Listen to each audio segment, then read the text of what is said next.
Hello and welcome. This is Tim Corbett, and I am giving a presentation on my comprehensive school counseling program for COU 634, School Counseling Practices with Dr. Amy Gaynard. I will start with a disclaimer. I will be starting at a new school this fall for internship, as I do not have access to data from that school and limited exposure to it at this time. I have included information from the hypothetical school example created for the COU 626 Comprehensive School Counseling Program. My school counseling program vision statement: our students are empowered to realize individual success and achieve life goals through a growth mindset. They appreciate diversity and the importance of equitable access for all. They demonstrate leadership qualities that represent the value they recognize in themselves and future. They share their strengths and talents to make a positive difference in their home and community. School counseling program mission statement: the School Counselor Program delivers evidence-based and data-driven interventions that allow students to reach their full potential. It advocates for all students to have equal access to academic, career, and social-emotional growth opportunities. School counselors collaborate with stakeholders to ensure equitable access for students of all backgrounds and abilities. By engaging in school counseling experiences, our students are successful in high school and beyond. For data collection, I will use district testing data to assess academic needs. I will also survey teachers as to their perceived needs for their students. And thirdly, I will be surveying the students to find out what needs they have with academic, career, and social emotional issues. The purpose of the data, then, will be to inform and drive counseling activities to ensure that all students are given the opportunity to thrive in a learning environment that is safe and welcoming. My goals and objectives: student achievement will increase by providing highly engaging lessons and standards-based learning. I will provide emotional, social, and behavioral supports to increase students' overall awareness and success. The theoretical approach I will be using is Rational Emotive Behavior Therapy, or REBT. And with student achievement, students with positive attitudes have more success in schools. Students who know they have control over their thoughts and emotions and behaviors will be better able to control all three. So REBT, social emotional learning and academic skills training, will set students up for success. My monthly calendar is at this link. I have also uploaded it to on Canvas. I did not go into my monthly calendar simply because I will be talking about the monthly mindsets and behaviors a little later on. The advisory council for our counseling program, the purpose is to provide feedback, review program results, make recommendations, and advocate for the school counseling program. The rationale is to create a support group of stakeholders who have a vested interest in the success of the counseling program, and so that the counselor is not going it alone. I have uploaded on Canvas the minutes of the fall meeting. But again, the advisory council helps the counselor to build the program without it all being just one person. Instead, you have a team of people who are behind, are involved in creating and then behind and support the program around the school district. For staff development, my idea is an assessment flexibility training. Assessment goal equals assessing mastery. If the current method is not working, something else needs to be done. In my years of education, it has surprised me how many teachers, educators have given an assessment and it not worked, and kids have I mean, some kids do well and some kids fail, and they just assume that the kids who failed didn't learn anything, instead of perhaps seeing if there was a different way of assessing that might more accurately uh, assess the actual learning. An example, for example, verbal assessing. I had a student when I was teaching in middle school, a 7th grade student, who would get 2 or 3 points out of 20 on a written assessment. Now, the assessments that I gave were all fill in the blank, short answer, long answer. There were no multiple choice. And this student could not get more than 2 or 3 points with writing. So I went out into the hallway afterwards and talked through the assessment with him, and he got a high B. He knew the information, he couldn't write it down. But a lot of teachers will see that score and say that person didn't learn anything, didn't know anything, and didn't prepare, when in actuality it wasn't the learner's knowledge, rather it was the method of assessment. So there are a variety of different assessments that are possible, and to teach teachers to become more flexible in their assessments so that they can more accurately assess the learning, which in actuality is the goal to begin with, assessing the mastery. This encompasses multicultural, trauma-informed, and developmental considerations, because every student is different and they have different things going on. And for one person, it might be anxiety, it might be what's going on with life. But if you look at each student as an individual and see what his or her needs are, it gives them the best opportunity to be successful and to display to the teacher their knowledge. As a teacher, all assessments were called opportunities to display knowledge. We had small opportunities and large opportunities, and all it was an opportunity to display knowledge. And some students need a different type of opportunity. So my staff development idea is along this nature. My lesson plan, which I have linked below, and if that doesn't work, I have also uploaded it on Canvas, is a body language mirroring lesson to learn empathy. And with the REBT outlook or frame of mind, changing thinking to change emotions and behavior. Children will learn to think about the feelings of others to better understand and get along peacefully with them. Their ability to control their thoughts leads to controlling their emotions, which leads to controlling their behaviors. They can think about emotions and think about what other people are experiencing emotion-wise, and then they will be able to then think about how other people are responding and appreciate that. So it deals with the thoughts and the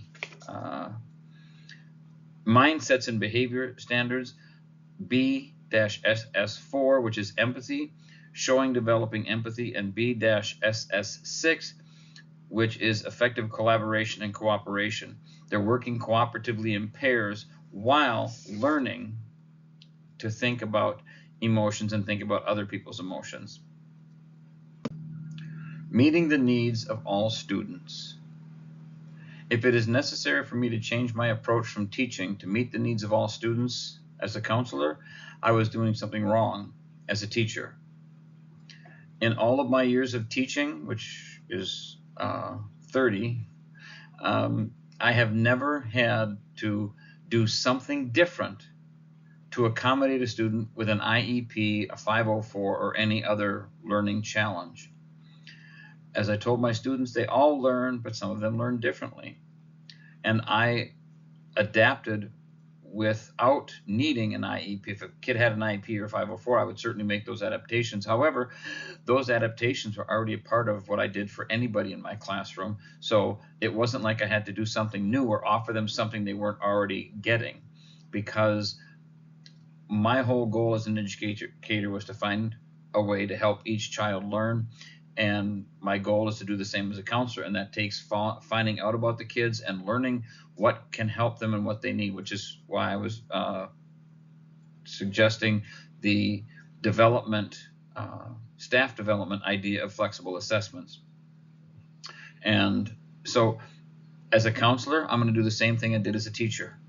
And that's how I met the needs of all students. It didn't matter to me what differences each child had. I worked with each student to find a way to help them be successful. However, in addressing these concerns, responsive services. Number one, prevention. Individual counseling, small group counseling, and classroom lessons inspired by rational emotive behavior therapy to get kids back on track. To use REBT in prevention and in remediation, or to help kids, move forward. Individual and academic planning. Create a career plan with each student that respects individual goals. Create a win sheet for each student in grades 7 through 12. And I have uploaded a win sheet. It's what I need, basically what I need to graduate. And at my previous school, there were 25 credits required to graduate, so it looks like a bingo card with 25 spaces on it, where all of the required classes are written in, and then there are spaces with just lines to fill in any of the elective credits that they need. And what this does is gives students a visible, a visual, representation of their progress. And as they earn credits, as they finish classes, they get to highlight the boxes on the win sheet. And I can tell you that kids absolutely loved doing that. There was a great response to that, and even kids who you wouldn't think cared and sometimes didn't suddenly started getting excited when they finished a class and got to highlight that box, because they started to believe they could see their progress, and they could believe that graduation was a possibility. And then also to foster development of personalized learning, which again goes back to the flexibility talked about earlier. System support. Collect and assess data on student progress in achievement, attendance, and behavior to inform programming, and then to disaggregate the data to ensure that all students are being served. ASCA standards by month, and this is why I didn't go into the calendar very much earlier. In September, M2, the sense of acceptance, respect, and support and inclusion for for self and others in the school environment. October, BSS4, empathy.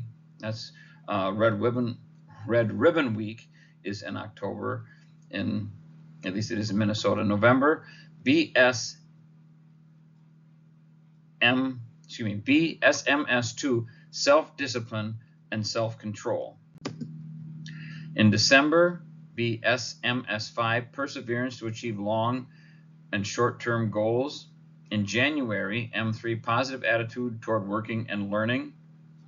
On that point, these are breaking down one or two each month, but in all honesty, positive attitude toward work and learning, and some of these will be addressed throughout the school year, but there will be an extra emphasis during certain times.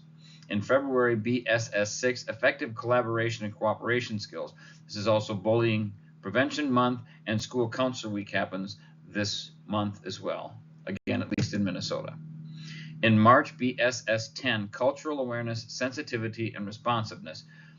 And although this is important, it's not just going to happen in March. It goes even to the very beginning of the year with the first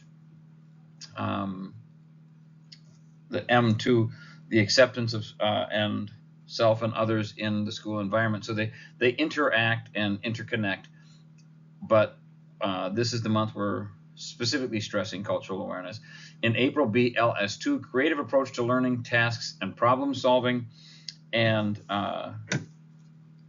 the example that I have in the Mindsets and Behavior, our action plan, deals with puzzles, and it can be done with different ages throughout the school, making it easier and or more complicated as the kids get a little older.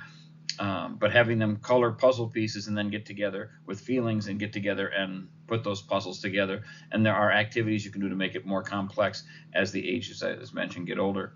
In May, M1, the belief in development of the whole self, including a healthy balance of mental, social, emotional, and physical well-being.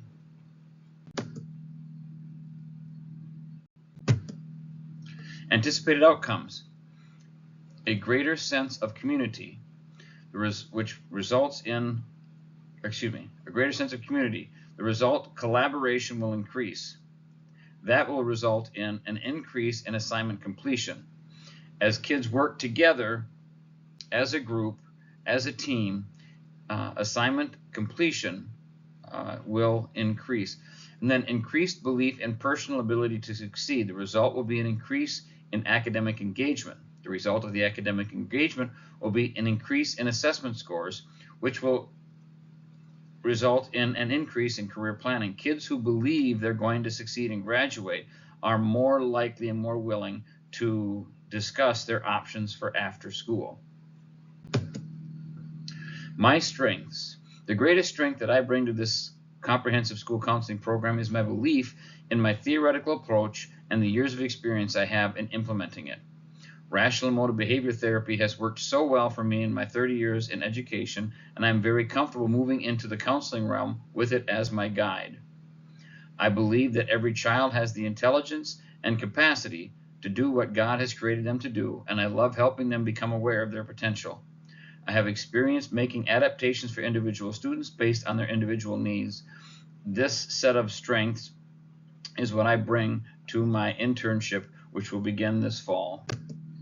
My resources were the American School Counselor Association National Model books, the Framework for Counseling Programs, the Implementation Guide Student Standards, and the Implementation Guide Manage and Assess.